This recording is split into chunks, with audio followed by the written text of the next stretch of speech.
In 1991, the world watched the unthinkable happen. The Soviet Union, a superpower that had shaped the entire 20th century, just vanished. The red flag came down from the Kremlin for the last time, and for a brief, shining moment, it seemed like America was the only global power left standing. This was the dawn of the unipolar moment. But what if it never happened? What if the hammer and sickle flag never fell? Instead of a unipolar world, the 21st century becomes a three-way fight for survival between a wounded but still dangerous Soviet Union, a rising and ambitious China, and a United States that's suddenly no longer the only sheriff in town. This isn't just a story of the Cold War continuing. It's the story of a new Cold War, Cold War 2.0, fought not just with spies and soldiers, but with algorithms, supply chains, and artificial intelligence. The point of divergence, a union of steel and blood. To see how the Soviet Union survives, we have to go back to the chaos of August 1991.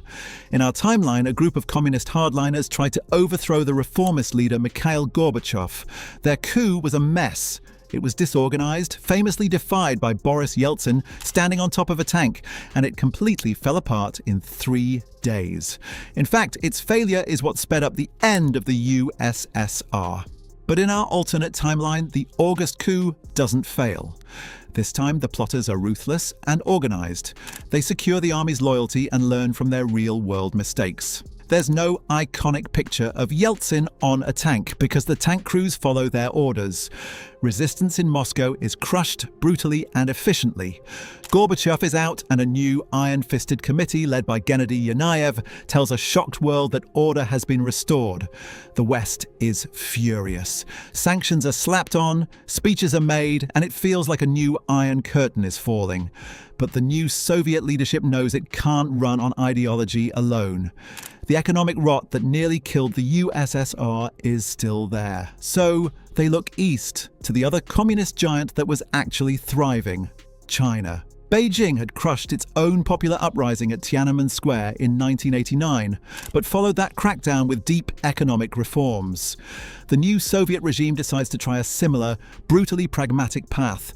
They call it market Leninism. They ditch the corpse of pure Marxist economics and start a program of state-controlled capitalism.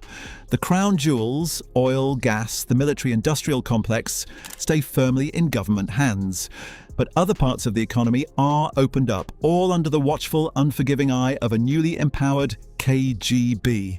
It's a cynical deal. You can get rich, but you have to give up any hope of political freedom. The 1990s are grim. The Baltic states, which had declared independence, are dragged back into the Union.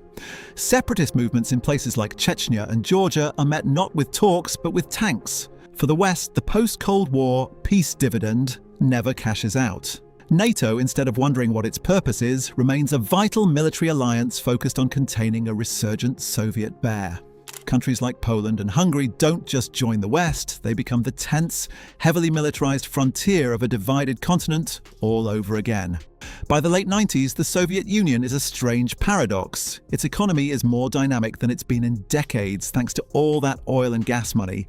But it's also a deeply repressive surveillance state, a wounded giant determined to claw its way back to superpower status, no matter the cost.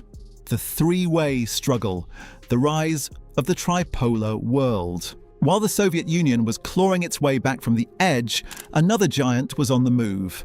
China, which in our world rose in a system largely dominated by the US, now rises into a world already crackling with great power rivalry. This doesn't bring back the old two-sided Cold War. It creates something far more unstable, a tripolar world.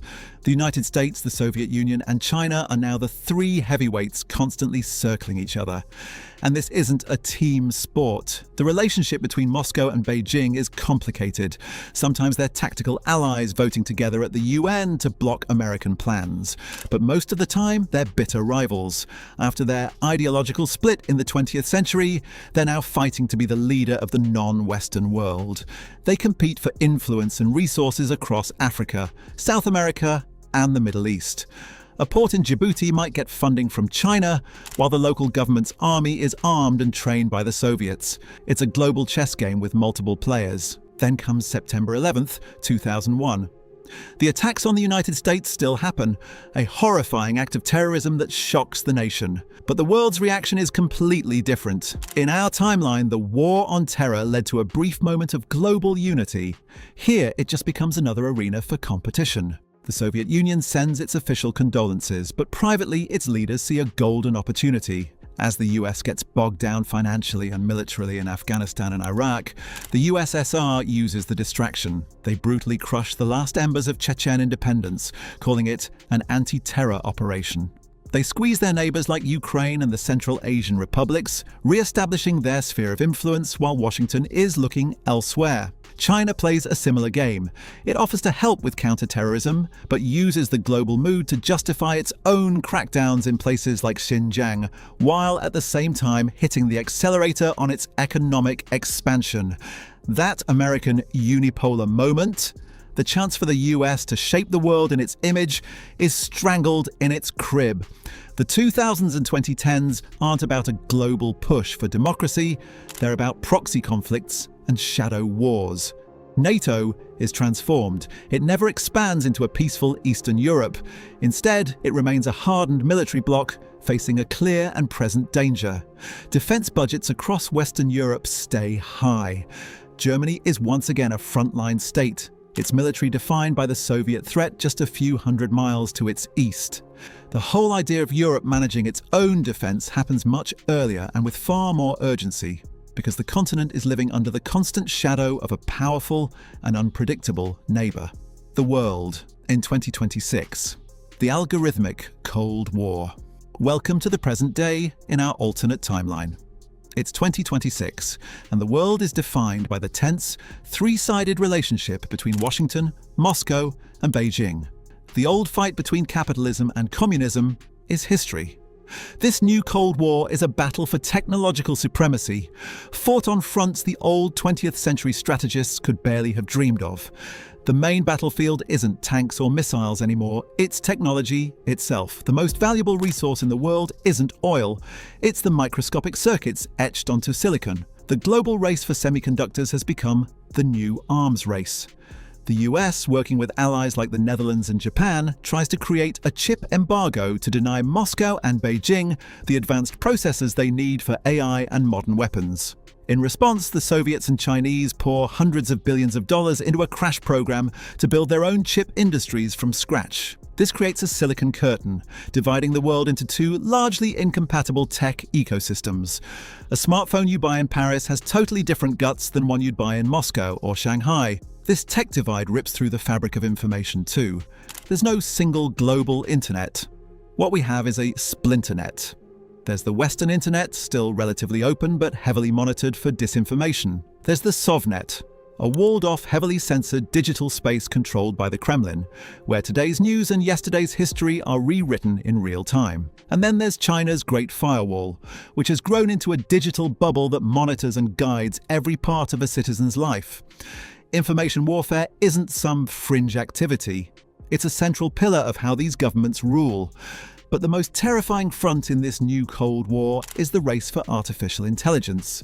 Military planners in all three capitals believe that whoever masters AI will rule the 21st century. Hundreds of billions of dollars are being funneled into developing AI for autonomous weapons, hypersonic missiles, and offensive cyber attacks. This creates an instability that makes the old nuclear standoff look almost predictable. The fear isn't a bolt-from-the-blue nuclear launch anymore. It's an escalation triggered by autonomous drone swarms in the South China Sea, or a stock market crash caused by dueling AI trading algorithms. The speed of conflict is now measured in milliseconds, faster than any human leader can possibly track, let alone control. The world map reflects this three-way struggle. Europe is a fortress with NATO and Soviet forces in a tense standoff across Poland and the Baltic states. The Arctic, with its melting ice and new shipping lanes, has become a hotspot of competition, as Soviet nuclear icebreakers patrol waters claimed by America and its allies. Africa and South America are intricate chessboards where Chinese loans, Soviet arms and American aid are all used as weapons to win friends and secure access to critical resources. The global economy isn't a story of globalization anymore. It's a fragmented system of competing blocks. You can still trade with everyone, but every deal has political strings attached. Supply chains have been turned into weapons. A Soviet decision to tweak natural gas prices can send Europe into a winter crisis. A Chinese threat to hold back key ingredients for medicines can cause a public health emergency in the US. Economic interdependence, which we once thought would bring peace, has just become another vulnerability to be exploited. Conclusion. So here we are, in an alternate 2026, where the unipolar moment never happened. In its place is a relentless three-way struggle for control of the planet. Europe is more militarized, the internet is broken into pieces, and the global economy is a weapon. And driving it all is a technological arms race moving at a terrifying, blistering speed. In this world of three competing empires, stability is a fragile illusion. The old Cold War, for all its terror, at least had unspoken rules and red lines, born from a shared fear of nuclear Armageddon. But in this new, faster, more complex algorithmic Cold War, has anyone had time to write the rules? What happens when the first move in a global crisis is made not by a person, but by an AI that thinks faster than any human ever could? The greatest danger might not be malice, but a simple miscalculation in the code that now runs the world. Of course, this is just one way things could have gone. So what do you think? What would be the biggest difference in a world where the Soviet Union never collapsed? Let us know your theories down in the comments. And if you love exploring history's great what-ifs, make sure to like, subscribe, and hit that notification bell so you don't miss our next trip down the road not taken.